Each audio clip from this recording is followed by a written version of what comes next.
वैसे ही घर घर से, गांव गांव से श्रद्धापूर्वक पूजित शिलाएं यहां ऊर्जा का स्रोत बन गई है।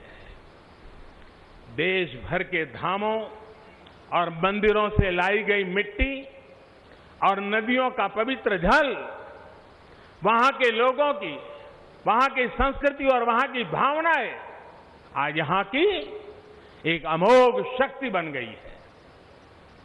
वाकई वाकई ये न भूतो न भविष्यति है।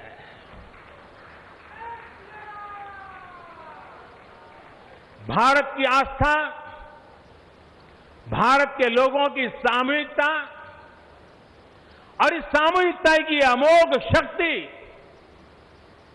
पूरी दुनिया के लिए अध्ययन का विषय है, शोध का विषय है। साथियों, श्री रामचंद्र को तेज में सूर्य के समान, क्षमा में पृथ्वी के तुल्य, बुद्धि में बृहस्पति के सदस्य और यश में इंद्र के समान माना गया है। श्री राम का चरित्र सबसे अधिक जिस केंद्र बिंदु पर घूमता है वो है सत्य पर अड़िग रहना। इसलिए ही श्री राम संपूर्ण है। इसलिए ही वो हजारों वर्षों से भारत के लिए प्रकाश स्तंभ बने हुए हैं। श्री राम ने सामाजिक समरसता को अपने शासन की आधारशिला बनाया था। उन्होंने गुरु वशिष्ठ से ज्ञान, केवट से प्रेम, सबरी से मातृत्व, हनुमान जी एवं वनवासी बंधुओं से सहयोग और प्रजा से विश्वास प्राप्त किया। यहां तक कि एक गिलहरी की महत्ता को भी उन्होंने सहर्ष स्वीकार किया। उनका अद्भुत व्यक्तित्व, उनकी वीरता, उनकी उदारता, उनकी सत्यनिष्ठा, उनकी निर्भीकता, उनका धैर्य, उनकी दृढ़ता, उनकी दार्शनिक दृष्टि युगों युगों तक प्रेरित करते रहेंगे। राम प्रजा से एक समान प्रेम करते हैं, लेकिन गरीबों और दीन दुखियों पर उनकी विशेष कृपा रहती है।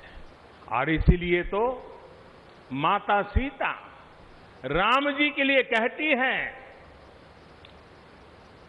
दीन दयाल बिरिदु संभारी, यानी जो दीन है, जो दुखी हैं, उनकी बिगड़ी बनाने वाले श्री राम है। साथियों, जीवन का ऐसा कोई पहलू नहीं है जहां हमारे राम प्रेरणा न देते हो। भारत की ऐसी कोई भावना नहीं है जिसमें प्रभु राम झलकते न हो। भारत की आस्था में राम है, भारत के आदर्शों में राम है, भारत की दिव्यता में राम है, भारत के दर्शन में राम है। हजारों साल पहले वाल्मीकि रामायण, जो राम प्राचीन भारत का प्रदर्शन कर रहे थे, जो राम मध्य युग में तुलसी, कबीर और नानक के जरिए भारत को बल दे रहे थे, वही राम आजादी की लड़ाई के समय बापू के भजनों में अहिंसा और सत्याग्रह के शक्ति बनकर मौजूद थे। तुलसी के राम सगुण राम है, तो नानक और कबीर के राम निर्गुण राम है। भगवान बुद्ध भी राम से जुड़े हैं, तो सदियों से ये अयोध्या नगरी जैन धर्म की आस्था का भी केंद्र रहा है। राम की यही सर्वव्यापकता भारत की विविधता में एकता का जीवन चरित्र है। तमिल में कंब रामायण, तो तेलुगु में रघुनाथ और रंगनाथ रामायण है। उड़िया में रुईपात कातेड़पदी रामायण है, तो कन्नड़ा में कुमुदेंदु रामायण है।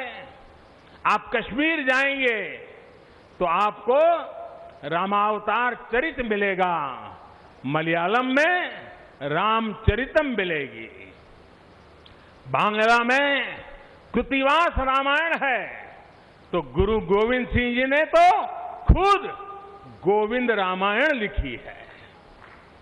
अलग अलग रामायणों में अलग अलग जगहों पर राम भिन्न भिन्न रूपों में मिलेंगे, लेकिन राम सब जगह हैं, राम सबके हैं। इसलिए राम भारत की अनेकता में एक तरह के सूत्र हैं। साथियों, दुनिया में कितने ही देश राम के नाम का वंदन करते हैं। वहां के नागरिक खुद को श्री राम से जुड़ा हुआ मानते हैं। विश्व की सर्वाधिक मुस्लिम जनसंख्या जिस देश में है वो है इंडोनेशिया। वहां हमारे देश की तरह काकाविन रामायण, स्वर्णदीप रामायण, योगेश्वर रामायण जैसी कई अनूठी रामायण है। राम आज भी वहां पूजनीय है। कंबोडिया में रमकेर रामायण है, लाओ में फ्रालाप रामायण है, मलेशिया में हिकायत शेरी राम, तो थाईलैंड में रामाकेन है। आपको ईरान और चीन में भी राम के प्रसंग तथा राम कथाओं का विवरण मिलेगा। श्रीलंका में रामायण की कथा जानकी हरण के नाम सुनाई जाती है, और नेपाल का तो राम से आत्मीय संबंध माता जानकी से जुड़ा है।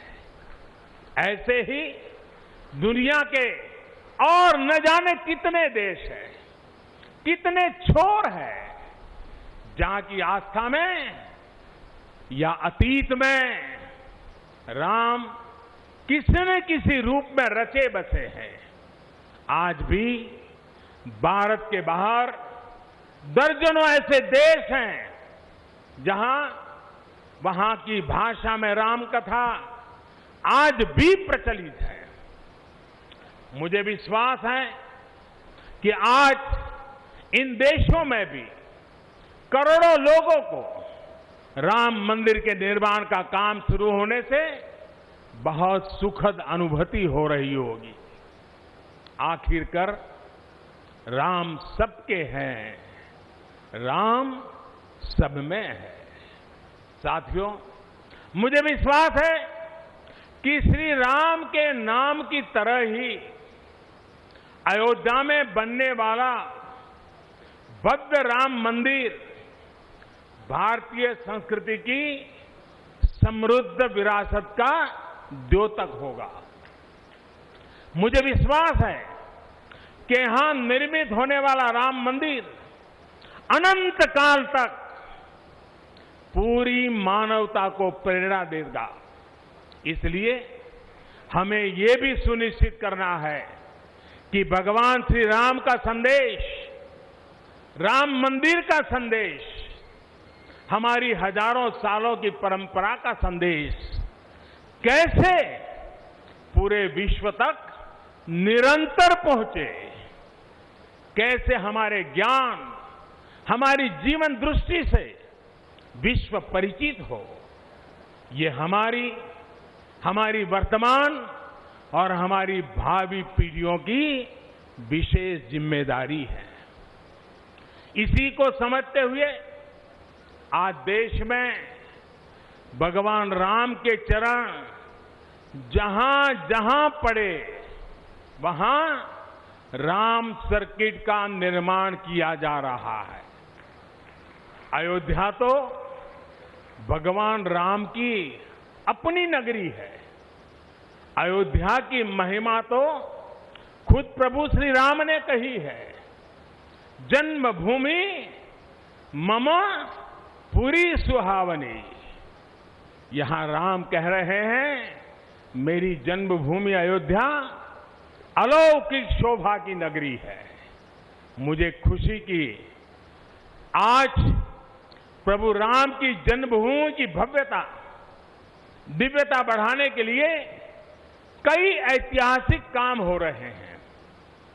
साथियों, हमारे यहां शास्त्रों में कहा गया है न राम सदस्यो राजा पृथ्व्याम नीतिवान अभूत। यानी कि पूरी पृथ्वी पर श्री राम के जैसा नीतिवान शासक कभी हुआ ही नहीं। श्री राम की शिक्षा है नहीं दरिद्र को दुखी न दीना। कोई भी दुखी न हो, गरीब न हो।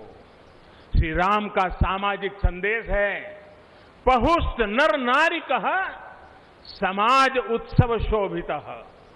नर नारी सभी समान रूप से सुखी हो, भेदभाव नहीं।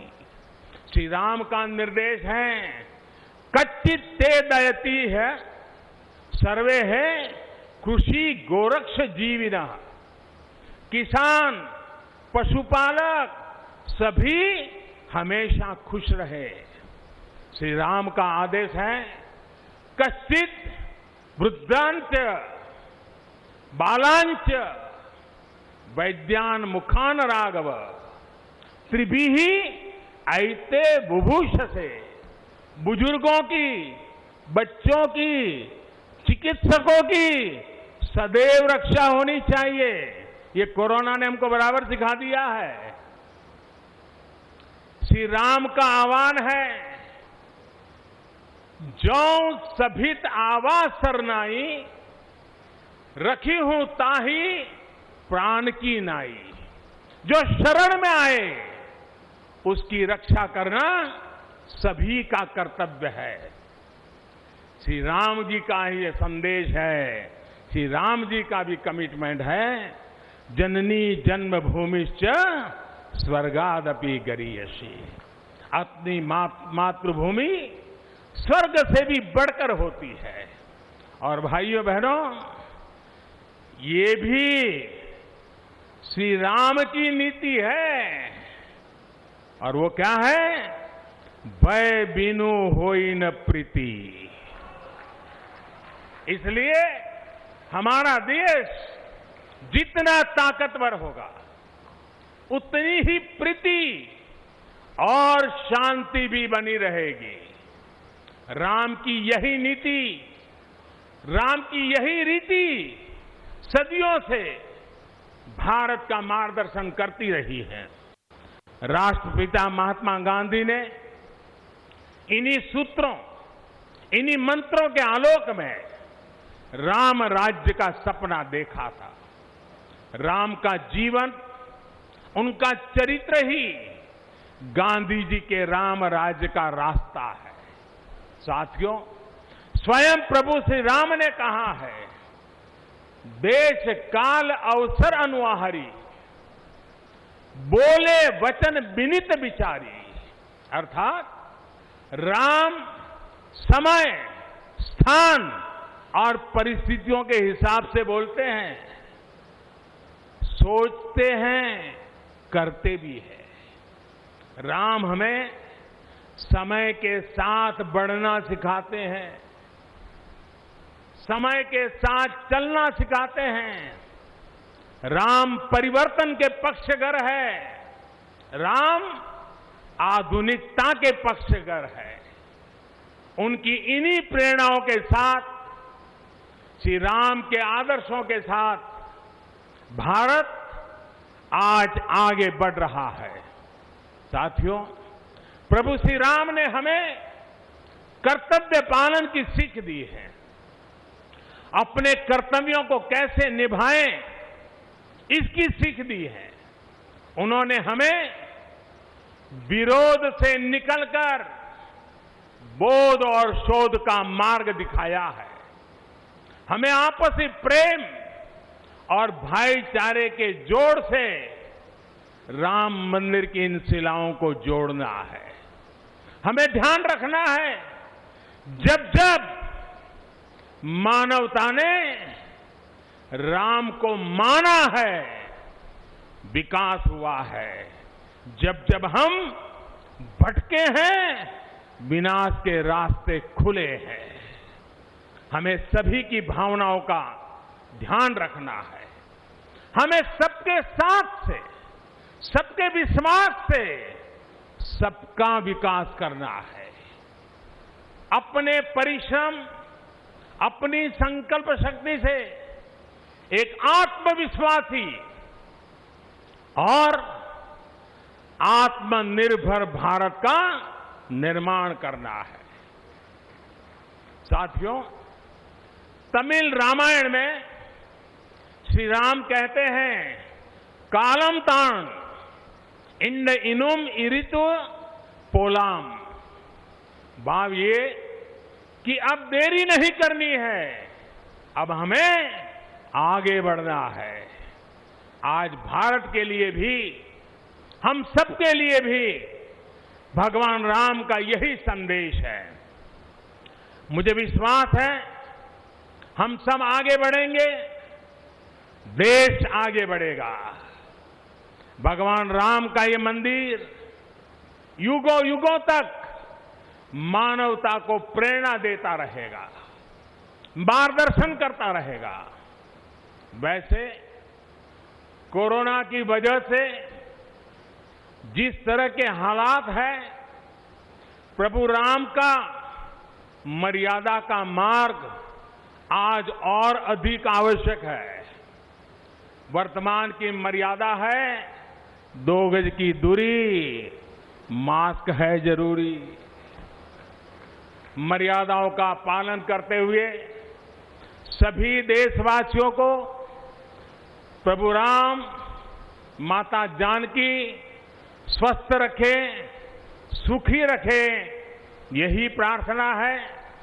सभी देशवासियों पर माता सीता और श्री राम का आशीर्वाद बना रहे।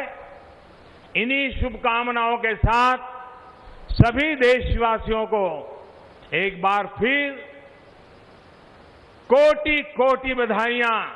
मेरे साथ पूरे भक्ति भाव से बोलिए, सियापति रामचंद्र की, सियापति रामचंद्र की, सियापति रामचंद्र की। बहुत बहुत धन्यवाद।